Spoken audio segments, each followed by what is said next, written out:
Good morning, everybody. I apologize for the screen. We're going to get it fixed, and every time we think we got it fixed, it obviously breaks. We're going to replace some cabling this week, but if you want, you can draw your attention on that side or on our app and follow along on our app. If you actually are following on the app, it has all the fill in the blanks. It has everything. You can email it to yourself. But also, the other thing that we asked you to do is, as I was walking up here, I was checking in, and we asked that you guys check in as well. I don't know if you guys noticed, but it looks like on Sundays, if you go on Facebook, at the end of walking out of here, it looks like the Edge have taken over Facebook, and so we want to continue doing that. So if you'll do us that favor and just kind of check in here, it also helps us. We're raising funds to help send meals over to Haiti. So we ask that if you will participate in that, go ahead and just go ahead and send it out, and it's just a check-in. You guys are already on Facebook as I'm talking anyway. Just go ahead and take care of it from there. Today we're in the last week of Hooked. And we had a birthday party here this week, so we tore down all the decorations, and we're actually changing the decorations for next week. So one of the things about next week, and I'm glad that I get to talk about it, is next week we are starting this new series called Get in the Game. And Get in the Game it sounds like a football thing, right? Isn't it? You know, anybody in here, they walk in here a little early and see what was on the TVs? Anybody see what was on the TVs? There was some football on. That's probably why I broke that one, is I had football going. But what we're going to be doing is we're going to kind of immerse ourselves into football for 4 weeks. Not that the message is going to be about football. It's going to be about being in the game and doing what it takes to do what God has asked you to do.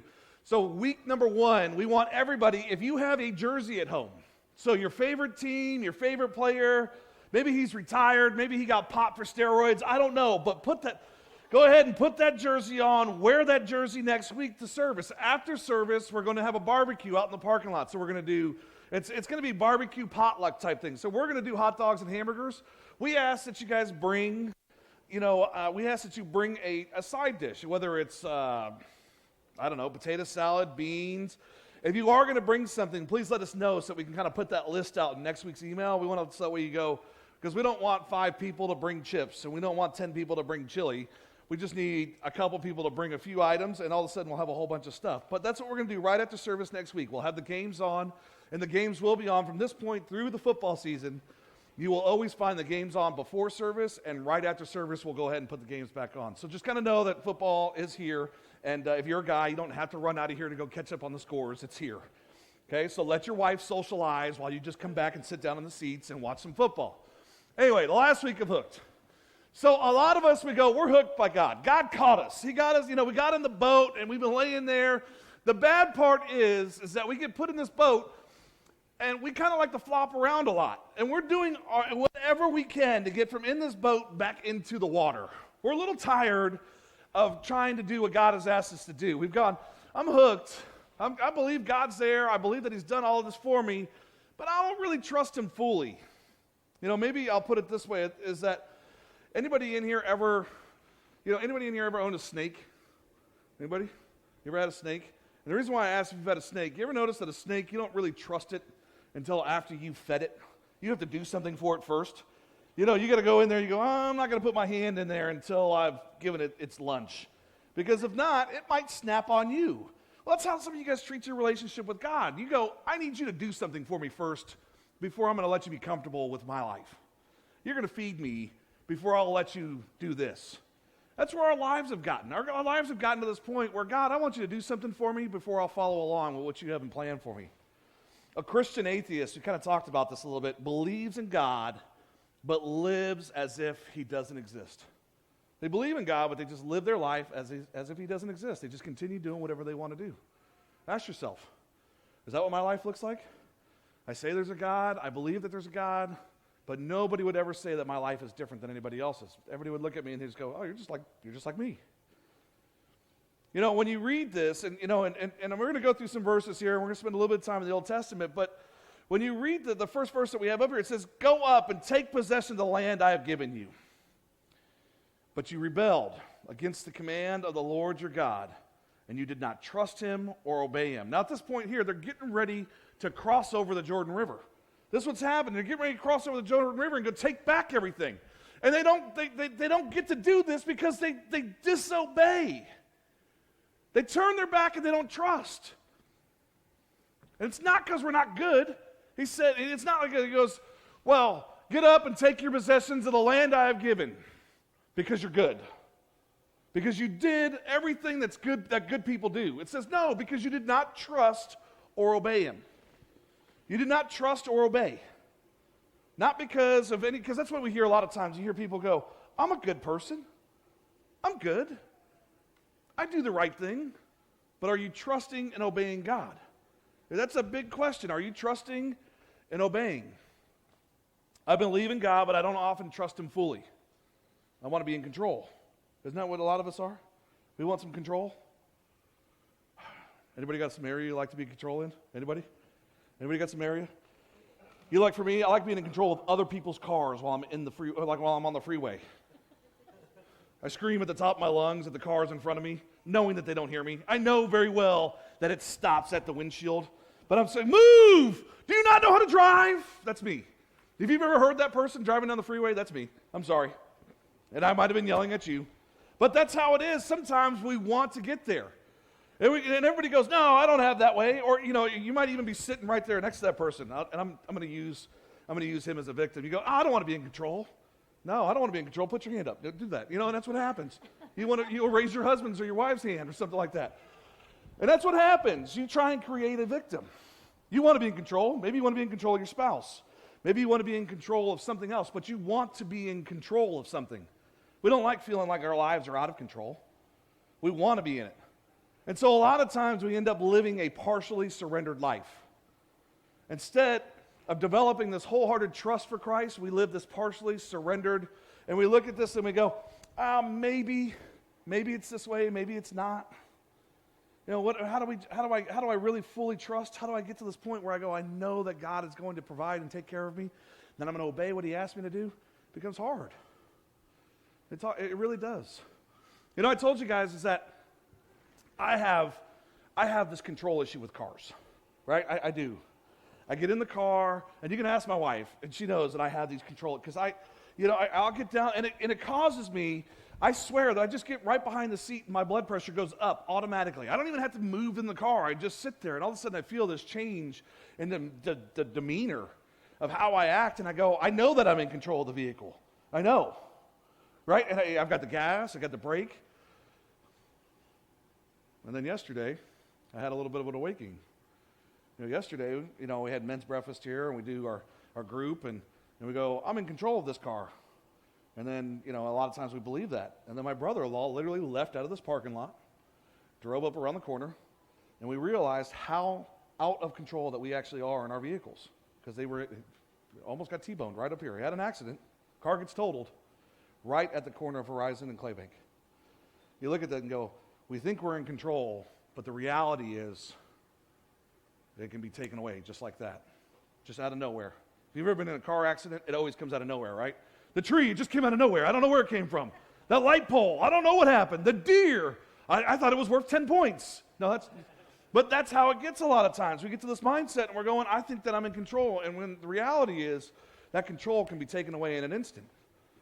And he's back there, he's doing well, and he's a little bit sore, but, guys, I'll tell you is that when you start looking at it, you would think the same thing. You wouldn't think that he would go, he got in his car, he thought he was in control, and he realized how out of control you really are behind the wheel. Just kind of be a little. What about with you and your spouse? Anybody in here want to control their spouse? I know I talked about it a little bit in the beginning. My wife has got her hand up. Trust me, she won't. So, we want to control that significant other with us. We want to. We want them to do. We don't want them to be puppets. We don't want that, because being puppets, that's no fun. But we want them to do things kind of like robotically. We want them that when a certain question is asked, it's like, yes. It's like those kind of type of things where the answer just comes out. The thing is that we're all people. And we have extreme differences. God brings us together a lot of times in order to equal out where we have our issues at. So one thing's like I don't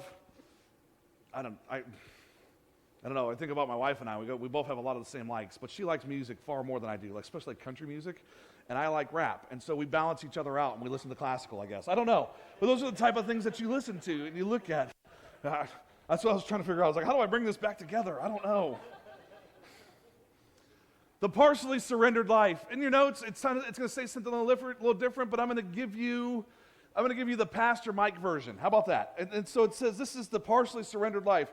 Trust in the Lord with some of your heart. Lean on your own understanding.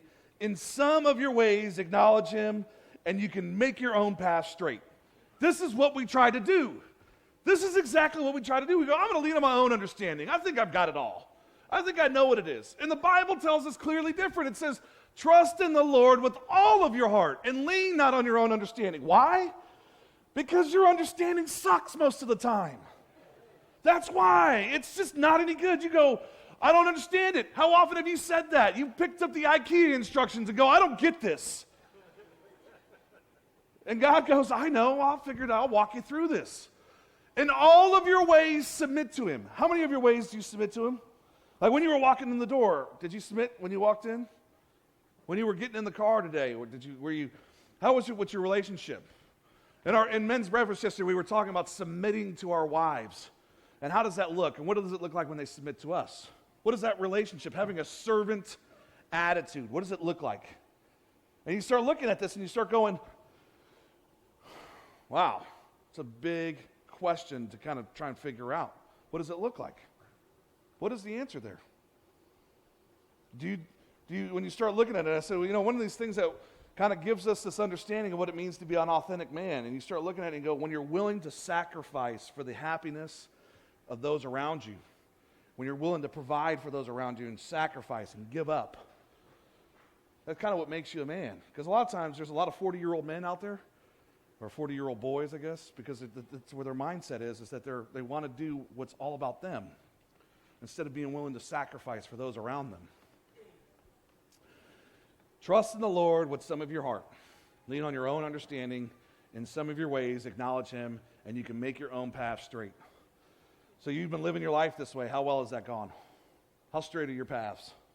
And you look at it and you go, man, today it's just been, God led me here. And he did lead you here, but I bet it was a crooked road. He took a whole bunch of lefts and rights in order to get to the door here. And then some of you, I've used the line before, but there's heel marks from when you were dragged in here. I mean, they were like, come on in here, and you could just see where you're like, I don't want to go in, and you were dragged in. So sometimes your path wasn't laid straight to get here. It was full of curves, but you're here. So sometimes God works all things to our good and brings us into the door. Trust in the Lord with all your heart. Lean not on your own understanding, and in all your ways submit to him, and he will make your path straight. Guys, we have to change this mindset that we have, because we have this mindset, we go, I'll give you some things, God, but I won't give you everything. I'll give you an hour for church, but not on Friday or Saturday nights. Got to go out and party. I'll give you some quiet time, but I'm not going to influence the movies. You're not going to change what movies I watch. You're just not going to.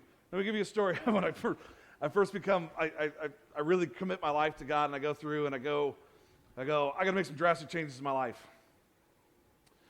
And so I got on my computer, and iTunes was full of all kinds of music, right? And I just said, I better delete all of this because I think it's all stolen. Because that's what a lot of people did back then. So I went from having hundreds of hours of music to having the basic sample music that they had on. That's what you get with iTunes. It's like 3 classical songs. But that's how convicted I was when I became a follower. I said, I got to change this. I can't have this. I can't have these type of movies. I went through and I started throwing away DVDs. I had people call me up going, what are you throwing away your DVDs for? I go, I'm not supposed to be watching this. I was convicted about it. I was like, I'm not going to watch this. I shouldn't be watching these things. Now, don't get me wrong. I've kind of come away from that legalistic attitude a little bit. I mean, I'm not stealing music anymore, but I'll watch some movies that I shouldn't be watching, I guess. But I do allow God to control the things that I have. I do control him. I do allow him to go, no, I don't want you watching that. And a lot of times I'll be convicted through it, and I go, I'm not going to watch this. And sometimes I'm convicted because my wife looks at me crazy. I'm watching a movie, and she goes, we're not watching this. And I go, thanks, God. I appreciate the constant reminder that you make me live with. The other thing is we go, God, I'll trust you with my salvation. But I'm going to continue watching my kids. I'm not going to trust you with my children. I'm not going to trust you with their salvation. I'll follow the church on Facebook, but I'm not going to give you a tithe. I'm not going to serve. I'm not going to do any of those things. I'm hooked by God. I just don't trust him completely. Anybody ever heard of Charles Bolden? Bolden, B-L-O-D-I-N. Anybody ever heard of him? He's the first guy to walk a tightrope across Niagara Falls. So he took, and anybody know how big a tightrope is? So I want to give you guys a little understanding is that a tightrope is 3.5 inches in diameter. So 3.5 inches in diameter, and it's 1,100 feet across Niagara Falls. So that's a quarter of a mile. And he walked across it. Now, you couldn't get me out there. I don't care what it took. I wouldn't care. You just couldn't do it. You could put a gun at me. I'd say, just shoot me here. I'm not going out that way. I'm not going over there. And so, but here's the deal. He does it the first time, right? He goes across, and he goes, that wasn't challenging enough. That wasn't challenging enough. So what he does is the next time, he does it blindfolded. He gets out there blindfolded. And he goes, yeah, that's not enough either. That just didn't do it for me. So he does it on stilts. Now, mind you, 3.5 inches in diameter. Now, I know you guys are thinking it's like really big. It's not. 3.5 inches in diameter. And you go and you sit there and you go, he did it on stilts. Then he did it on a bike. That wasn't good enough. And so he said, now how do I make this even more challenging? He did it blindfolded carrying his manager. Can you imagine being the manager? Go, I'm not going out there with you. Not doing it. Then he did it in a wheelbarrow. It just kept going and going and going. Does any of this sound like something that you're looking at? And he goes, I have trust. And when he gets off on the other side, every time, people looked at him and they said, how are you doing this? He said, I just trust God that he's going to take care of me as I go across. He did each time. He goes, I just had this trust. And now, don't get me wrong, I trust God. But I don't think that he's going to get me across a tightrope like that. I just don't think so. You know, I mean, could you imagine even the trust that he has if he goes up to you and he goes, hey, get in the wheelbarrow, I'm pushing you across this tightrope. Are you going to do it? You know what he's going to let go of first when he gets ready to fall, right? It's the wheelbarrow that goes over. You know, it's not him. But it's like, but do you have that trust? Do you even trust anybody like that? Do you put your hands in do you put your life in anybody's hands ever? Do you ever trust them? I mean, like your children have this blind trust in you. They just always give you their life. But you're not willing to do that to your Father. You're just not willing to give that blind trust and go, God, I know that you're going to take care of me. Don't get me wrong, though. You're not alone in your struggles. You're not. Because if you go backwards and you look at Mark, and they have this, and they come out and even ask a question, and they go, but if you can do anything, this is the question that's asked, if you can do anything, take pity and help us. And Jesus has to ask back, and he goes, if you can, what? Do you know who you're talking to? This is the question. He comes back, he goes, if you can, do you know who I am?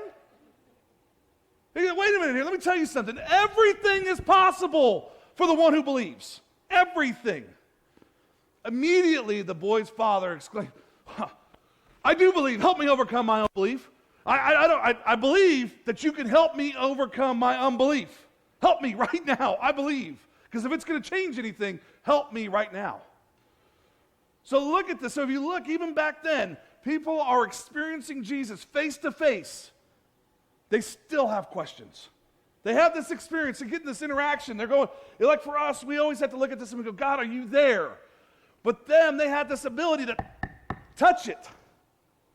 It was there. It was right in front of them. And they still had problems believing. So can you imagine the struggle? Can you see how we can have now? Can you see why we do struggle? And it's hard to put that trust. It's hard to put it out there. I want to trust you. And I sort of do. But not all the way. That's how we've gotten in our lives. I want to trust you. I sort of do trust you. You do take care of some things for me, but I don't trust you all the way.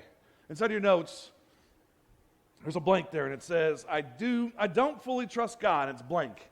What is it? So for some of you guys, with my children. Maybe for some of you guys, it's for my salvation. Maybe somebody else, it's with my finances. Somebody else, it's to forgive me. You know how often I hear people all the time go, for what I've done, nobody could forgive me. I hear that so often. I'm telling you, you are here. You've got this opportunity to walk in the door. You've gotten this chance to be forgiven. I don't fully trust God to protect me. I don't fully trust God to do what's best for me. And even some of the other ones, I don't trust God to love me.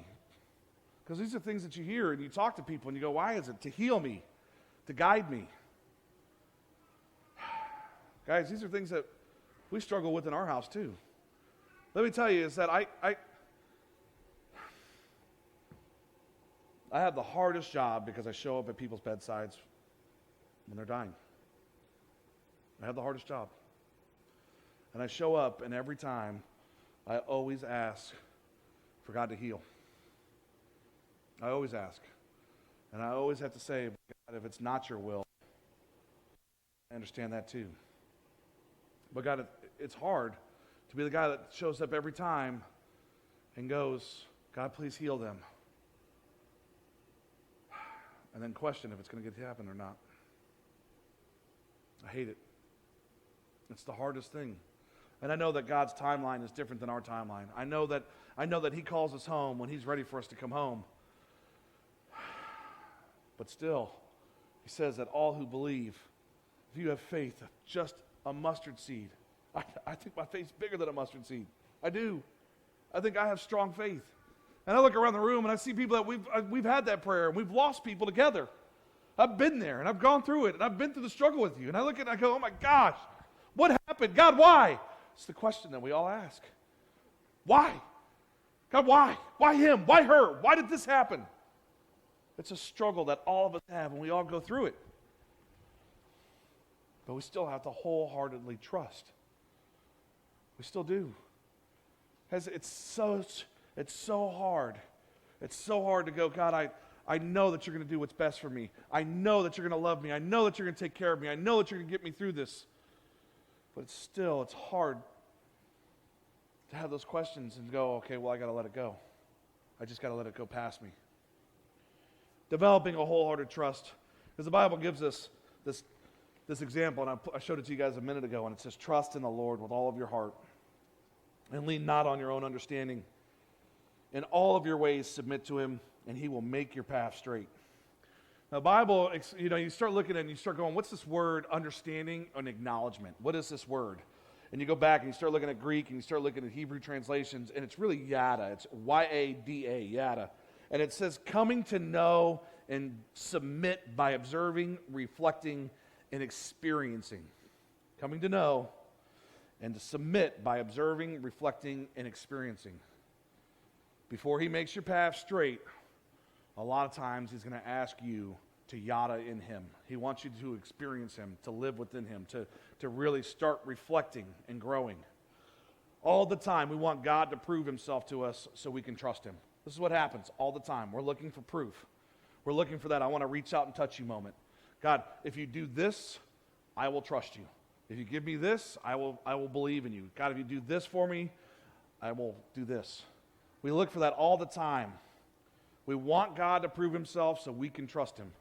The opposite way is that God wants us to trust Him so He can prove Himself to us. That's what He wants. He wants us to have this trust so He can prove Himself. Faith comes first. You cannot please God without having faith. Where is your faith? Where's it been? What's it been going on with it? The reason why we don't trust Him is because we don't really know Him. This is the answer. You're always going, why don't I trust God?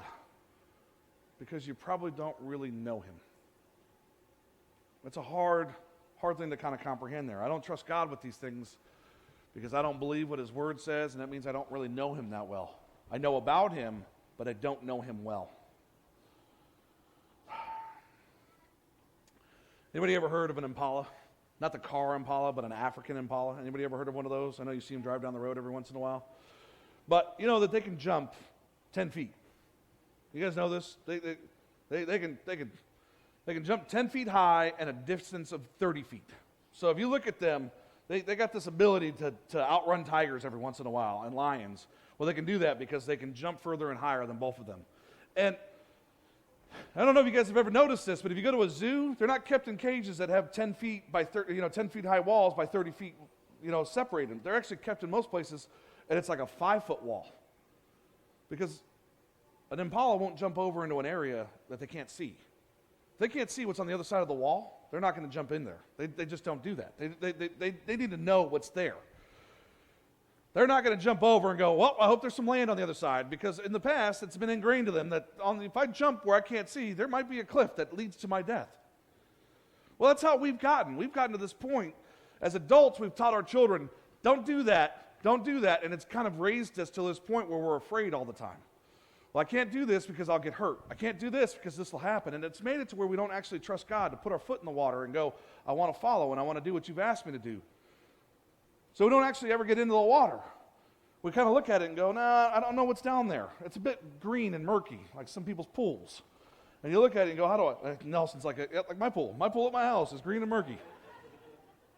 And I didn't want to say that, but you raised your hand, so I was going to. But I was thinking it, Nelson. I was. And so sometimes we want to take this step of faith, and we look in there and go, I don't know what's down there. I would never get in there. I'm not, there might be something there might be leeches, or there might be something growing. It could do some serious damage to me.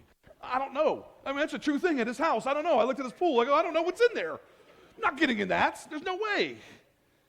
That's how we are a lot of times. We're like, that's how we are with our faith with God. We're like, I'm not getting in that. I don't know what's there.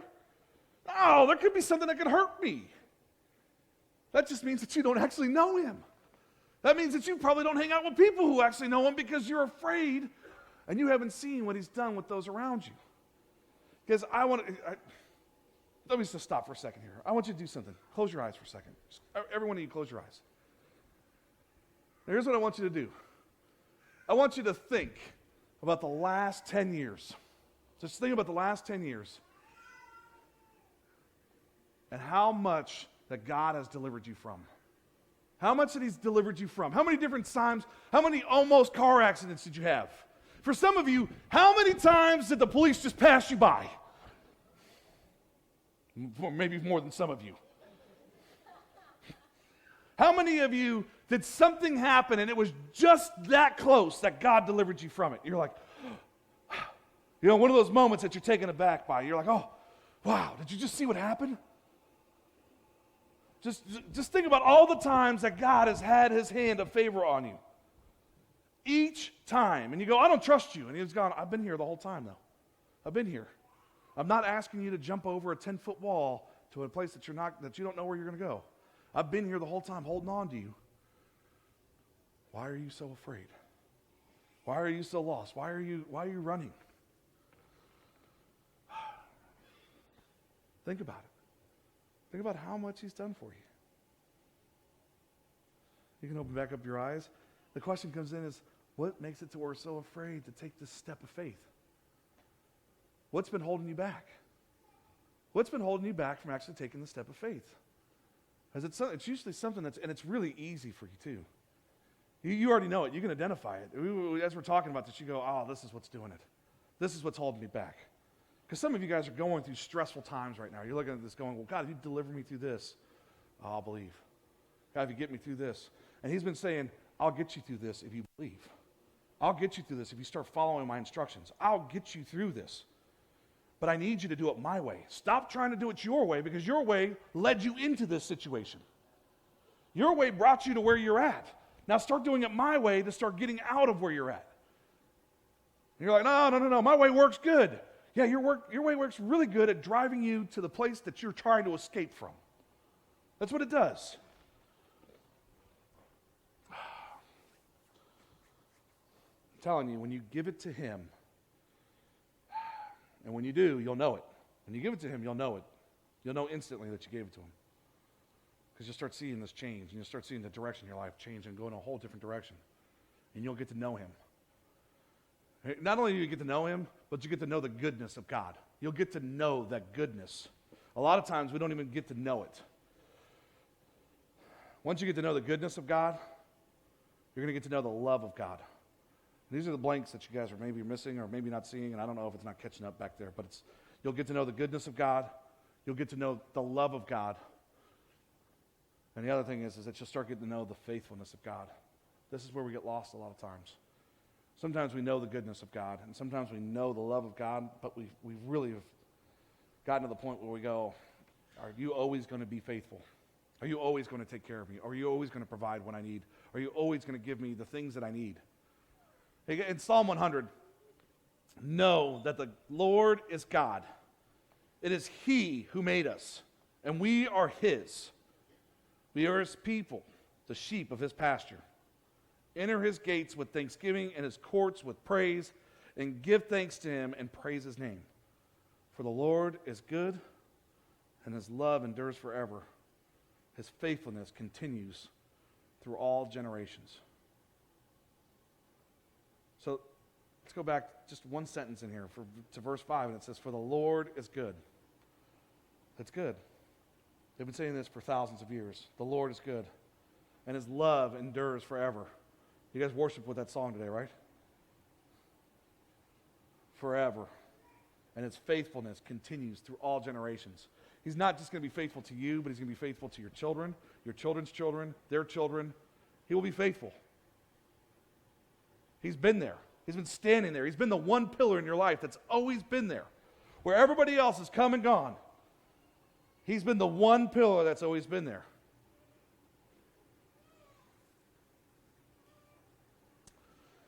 Question is, what are we? We are his people. We are the sheep of his pasture. And what are we told to do? We're told to enter his gates with thanksgiving. We are the sheep of his pastures.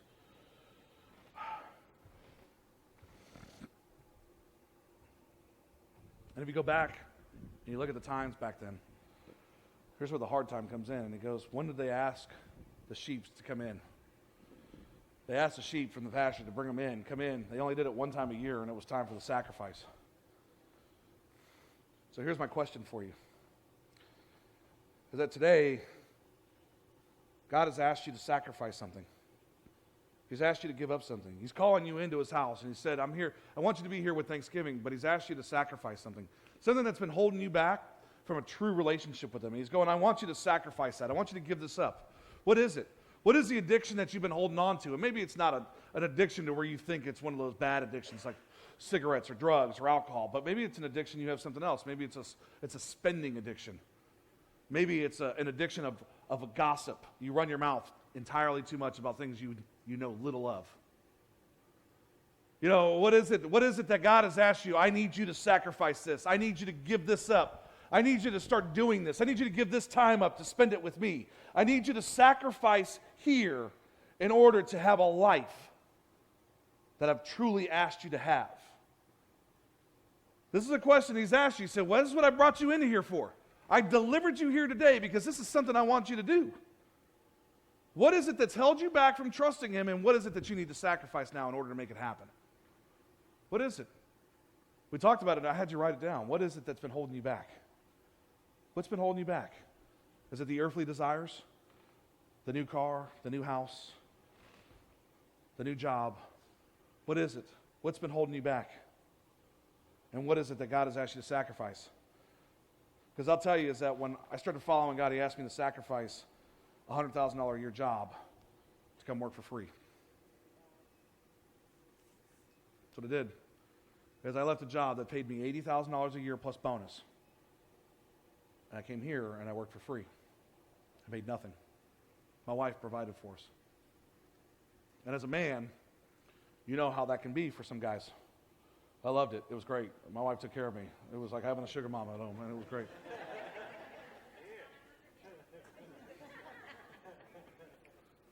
Now she's trying to rub it in. Don't forget, I own you. And so,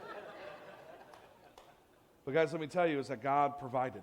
Did we have everything we wanted? I'll tell you, when I was making $80,000 a year, we didn't have everything we wanted. We had a whole bunch of bills. Now, I still make virtually nothing, and we've just pretty much come to the decision that she's not going to do hair and own her own salon anymore. She's going to do hair. So let me clarify that. She's going to do hair still, because all of you guys think that she's not. She's only going to do it 2 days a week, though. And she's gotten to this point where she's like going, I'm ready to move into ministry full-time as well. But that's only because God continues to allow us to be able to do this. He continues to provide. Let me go. We went from having credit card debt. We went from having all kinds of headaches and struggling with bills. Because at our house, 5 bills a month show up. That's it. Our mortgage, our PG&E, the cable, the water bill, and the trash. That's it. No other bills show up in the mail. No credit card bills, no nothing. The 5 bills, that's it. Everybody goes, how do you live on $2,000 a month? Because I only have 5 bills, and all of them are within that. I don't overextend myself, and I'm ecstatic that God continues to provide for us. That's what it is. I'm able to give. I'm able to tithe. And it's because I sacrificed and I said, God, I'm just going to give it to you. When I was making $80,000 a year, I didn't give nearly what I make now, and I make $24,000 a year. That's what it is. That's how life was. When you do what God's plan is for your life, and you follow the instructions that he says, and he goes, I want you to do this, and I don't care what the sacrifices are you have to make. And they might seem scary, because I'll tell you, it seems scary. To walk away from everything was scary. But here we are now, and I look and I go, I wouldn't have done it any other way. My in-laws, they're in the back of the room, they go, yeah, we warned you about all this. But just keep trusting God. That's what we did. And here we are now. I want you to look around the room and go, guys, for some of you guys who were here at the beginning, you look around the room now and you go, this is not the same church. Because it's not. Because God has been so faithful in helping us grow and helping us bring the people that need to be here. Some of you guys got an email from me this week that said, God has delivered exactly who needs to be in this church. He has. He delivered who needs to be here. And he delivered you here today. Because he asked you to sacrifice something and said, I want you to follow this plan. I want you to go in this direction because I will provide. I will take care of you. I will make it to where you don't have all these desires that you think that you have. They're just earthly desires. Remember, earthly desires is where moth and rust destroy. That's what it's about. Store up your treasures in heaven where moth and rust do not destroy. Let's pray. Father, thank you so much. Thank you for giving us this chance to be able to sacrifice, to be able to step back and go, God, I know that you're in control. I know that you want me to trust you. I know that you want me to obey. But God, I'm afraid. I'm afraid to step out and do what you've asked us to do. And I'm afraid to do what you've asked me to do because it's going to make me sacrifice. I'm going to have to give up my coffee every day. I'm going to have to give up something in order to do what you've asked me to do. I'm going to have to give up my Wednesday night movie so that way I can come and be part of a small group. God, I know that in order for me to have the life that you want me to have, that I'm going to have to sacrifice something in order to start getting there. Father, but I'm willing to do that. Today, I'm willing to make this sacrifice. I'm willing to make this sacrifice to follow you. I'm willing to have this sacrifice to have a relationship where I know I can trust because I've stepped out and you've already shown me just from the first step I've taken on that you will continue to prove that you will be there to provide for me. God, I know that some of us have wandered around lost,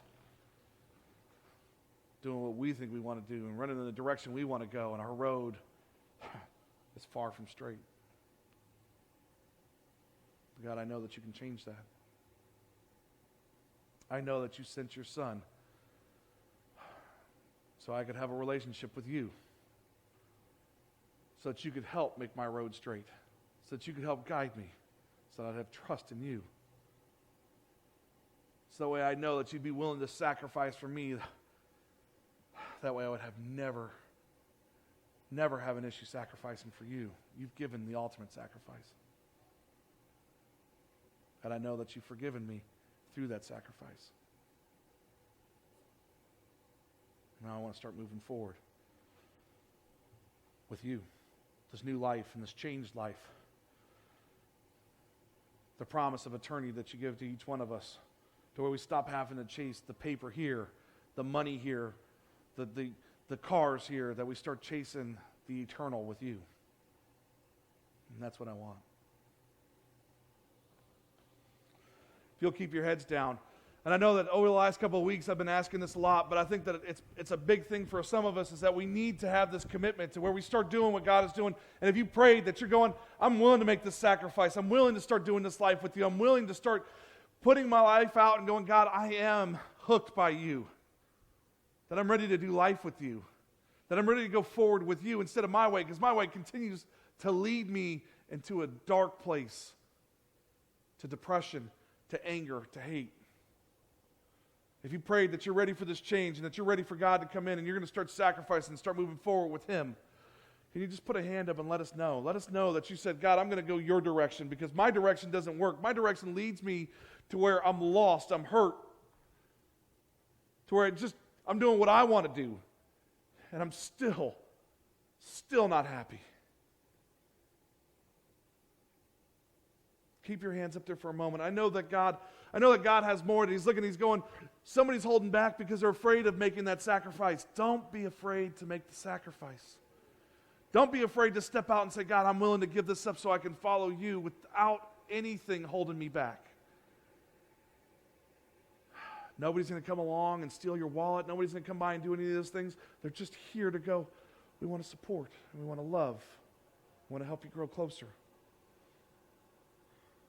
We want your relationship with God to be a father-son or a father-daughter relationship. That's what we want. That's what we want to help you get to.